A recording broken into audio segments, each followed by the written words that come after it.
Hey everybody. I am dubbed Recursion. Let me know if it's a little too loud, but also let me know if y'all can hear me in the back. Okay, cool. So, our discussion panel is around standards. We've got 3 people up here, including myself, that are working on dashboards. So, what I first want to do is introduce what each of us are doing. So, to get you set up on understanding what exactly it is we do. I will let, first we've got Polymutex up here from WalletBeat. Hey, Polymutex here. And we have Hubie from L2Beat. Hey, I'm Hubert, and I'm from L2Beat. If you don't know what we are building, it's basically l2beat.com, so like a website where we evaluate every single L2. And myself, I'm dubbed Recursion. And I'm the project lead on the Web3 Privacy Explorer. So actually real quick, let me just get a show of hands. If you can hear me, raise your hand. I see you. Okay, nice. Okay, so nice. So if either of you would like to just jump in and just explain what WalletBeat is, L2Beat is, and I'll explain Private Explorer. Well, so I think L2Beat is the OG of the something beat naming, so you can guess what WalletBeat does just based on the name, which is a very intentional naming choice. It is inspired from one of the blog posts from Vitalik from I think last year, titled "What I Would Like to See in a Wallet," and in which there was many things that basically almost no wallet gets right. Seems like something needed to be done in the wallet space, and so I decided to start looking. FluidKey had actually already started a project called WalletBeat, which I then try to overhaul in line with the principle of that blog post. And from there, I've been working on it with other people as well to get it into shape. It's not fully ready yet, but that's where we're at. Okay, yeah, and for us, like 4 years ago or 5 years ago, when the L2-centric roadmap for Ethereum was announced, we kind of knew that, okay, this will be a next big thing. But Ethereum didn't want to have a single L2, right? They kind of created this new open market for everybody to kind of try to build their own. So of course, everybody started building their own stuff, and every single stack differs from each other. So there was no place for any companies, like for example Maker back in the day, so now Sky, to actually decide which L2s they should expand to, right? So yeah, so that's how L2Beat basically started. I think there was like a grant for it, and the L2Beat was created to kind of evaluate all of those chains. So when you are a company, right, or like a user, and you have Optimism or Arbitrum to choose from, you can check out all the details about it, and then kind of decide which one is better for you. And over the years, like I would say that we became kind of like a standard for trying to basically create those standards for an industry by itself. And we have a lot of fans like WalletBeat right here that is kind of incorporating some of the stuff that we created, because it's all open source, it's all free to use. The only thing that is incorporated by us is our logo, I believe. And other than that, you can just take everything. You can create your own version of L2Beat today, and you can basically modify it for your own needs. So yeah, that's where we are today. Thank you. Privacy Explorer, the Web3 Privacy Explorer. I mean, you guys are here for a Web3 privacy event. So this is also something that we work on. So what it is just a dashboard of all these different projects, privacy projects, across many different ecosystems. And we've got our largest is from the Ethereum ecosystem, the Ethereum space. So what our idea is to get all the privacy projects. We've got just over 750 projects listed. And the whole idea is helpful for anybody that is looking to understand these privacy tools, privacy protocols, privacy preserving crypto aspects or software that they can understand. And the idea is for anybody to go and research, with a different kind of skill level, You could be an expert at this, or you could be a complete noob that is just learning about this and finding your specific pieces of software that you're looking for that would help benefit your whatever your position is, whatever your like risk profile is. So, with that, it's community focused. As you can see from this event, it's very community focused. You know, we did not charge for this. We put everything together. We have a bunch of free things for you, and so the whole idea is for the privacy explorer is to also have that collaborative ecosystem. It is open for anybody to contribute, so it's very simple. You go and find a project, and you can or add a project, and it makes a pull request, and we review. And if it is an actual privacy project, it will get added to the dashboard. So that is a high level of all three of our things. So we can get started into questions. So what design philosophy or guiding principles are behind the scoring methodology for either of any of us? But first, let's start with Polymutex. Let's start with the end, and then we'll walk it in. Sure. Design philosophy. So as I mentioned earlier, a large part of the inspiration was around Vitalik's blog post for what I would like to see in a wallet. But we tried to formalize this a little bit. So at high level, I think there's like 5 big Ethereum values that I think are trying to categorize what we would like to see in a wallet. Privacy is obviously one of them, and you know it's the theme of this event. Other ones would be security, self-sovereignty, transparency in terms of like, is the wallet code open source? Can you see what it's doing? And then we have a third bucket, which is a little bit more malleable, called like ecosystem alignment, which is for things that are more like temporally relevant. For example, I would say like last year, that would have been the theme of trying to have L2 UX integration, you know, across chain swaps and bridges that are a bit more transparent. And so we try to like see where the bar should be in each of these, and you know, that there's a lot to do. I would also say the goal is more to arrive at a certain outcome rather than enforce certain standards. So specifically, for example, it's more about, do wallets provide, for example, private token transfers rather than specifically which technology they use for private token transfers, because there's many of them, as this event is representative of.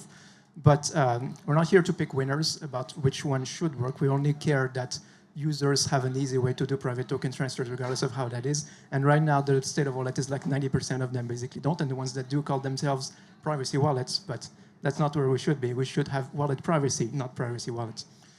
And so that's roughly the idea. Now, I also want to make the point that like standards by themselves don't necessarily guarantee those properties. So I think one of the most prominent standards for on-chain privacy would be, for example, stealth addresses. It is standardized in an RC, but whoever a wallet implements it does not necessarily mean that its users have privacy. To illustrate, one of the most prominent implementations of stealth addresses today, which is FluidKey. Like, and I don't mean to say anything bad about FluidKey. I think their existence isn't that good for the privacy space, but it is still the case that like, if you use them, they will know all of the addresses that you have, and that they know they belong to the same user, because that's the design that they've gone for. And like when you ask, what is my private spendable balance? The only way they can do that is they look at all the addresses that they know belong to you and they add them up. And so they need to know all of those addresses for doing that computation. So standards by themselves don't enforce privacy. We need to enforce the outcome that users have privacy. In this particular case, it would be enforcing the outcome that no single party other than yourself can determine all of the addresses that belong to you. Okay, so for us, I think it's pretty easy and straightforward. So basically, we believe that Ethereum is this tool to ensure a true cypherpunk future. And we are looking from the perspective of Ethereum at everything that is happening outside of it. So, for example, L2s. And based on that, we basically try to evaluate them. And again, we also don't want to pick any winners. We just want to give everybody the same right to have access to all of this data to evaluate those solutions by themselves. And we are doing that also with having normal people in mind, let's say. So we don't want it to be like, you know, super technical, whatever, right? So we don't want to require you to understand Solidity or anything to decide which one you should use, right? but we rather try to incorporate all of these hard technical details into something very easy for everybody. So we have two main frameworks right now. So first one is stages. So basically you have stage 0, stage 1, and stage 2. And that way you can evaluate the decentralization and maturity of those rollups. So for example, Arbitrum and Optimism are stage 1 right now. So there are scenarios where you can, for example, withdraw your money from them without trusting the companies that operate those chains. And the second one is Risk Rosette. So basically this is like a pizza pie that also have with 5 slices. That basically shows you 5 different ways how you can lose your money or access to anything on this chain from the perspective of Ethereum, right? And then we assign the cool colors, red, yellow, or green. And yeah, you can just open the website, and in like 5 seconds you can basically see everything and decide which one is the best for you. And we do that mostly because we believe, again, Ethereum is the best L1, the best solution out there. So that way you can actually know that, you know, if something goes wrong, you are not left alone. You can still interact with those chains, with those apps from Ethereum itself, right? So for example, you do a transaction on Ethereum and you withdraw from Arbitrum or from any other chain. So that's the whole philosophy behind our frameworks.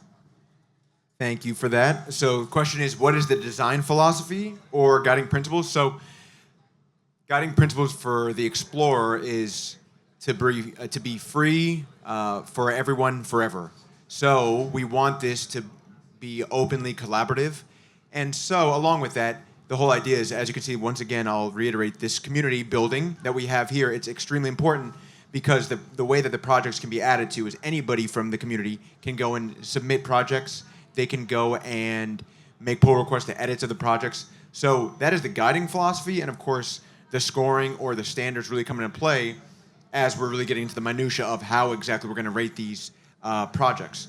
But we're actually running low on time, so I'm going to go and we've touched on a few of the topics. So I will ask the final question is, discuss roadmap. This is always exciting. What are you trying to achieve, or what are you pushing toward to make more open and collaborative? First, we'll start with Hubert and throw it the other way. Yeah, so for us right now, we try to expand from only L2s to other parts of the stack. So we have ZK catalog. So if you don't know, a lot of projects are claiming that they are fully ZK, right? All of your data is backed by ZK, but nobody is actually verifying if that's true. So for us, you can basically go to other page on our website and check if, for example, I don't know, there is like some privacy protocol, and we are checking the ZK circuits, and that way you are sure that at least one other party checked if what they claim is true, and they are just not using ZK as a marketing tool to fool you all. And the other part that will be revealed soon is the new interop standard. So what we'll be doing, we are going through every single interop project like Layer 0, Wormhole, and so on. And we also create a new framework for them, and you will be able to decide which ones you should use, because in the future we believe that all the chains will be connected to Ethereum, because Ethereum is the most decentralized, right? You have a very low chances of being a censor there, like fully censor. So you will be able to basically check the chain levels risks for you, the interop level risk for you, and ZK risks for you in a single place. And we hope to basically export this data to wallets, to like some other apps and protocols to use it and show to people as well.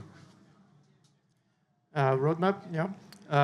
Well, so WalletBit still hasn't technically launched. That's why the domain is still beta.walletbit.if. So, immediate roadmap launch, that means finalizing the set of attributes. The stage system is underway, so defining what the stages should look like. That's also very thorny because there's software wallets, hardware wallets, they have different constraints. It's embedded wallets like Privy, which are also quite difficult. We're funded by a grant from the EF right now. Thank you very much to the EF. But looking for more contributors. It's basically me and a few others, some from the EF. There's Daryl that's probably in the audience right now. Patrick Collins as well, that has done on and off contributions. We need a designer, a logo artist, etc. Reach out to me if you'd like. Also on the L2Bit integration, should we have attributes that are about which L2s are integrative wallets, and if so, how do we do the selection mechanism? That's, I think, somewhere where we can collaborate there. Yeah, we're all open source, MIT licensed, everything in the open, so come talk. All right, and for the Web3 Privacy Explorer, I've got just a little. The new version is live, so come check it out. We just had an overhaul. It looks. We worked hard on it just to. So check it out. So once again, you can find it at Web3 explorer.web3privacy.info. You can see the fresh new site.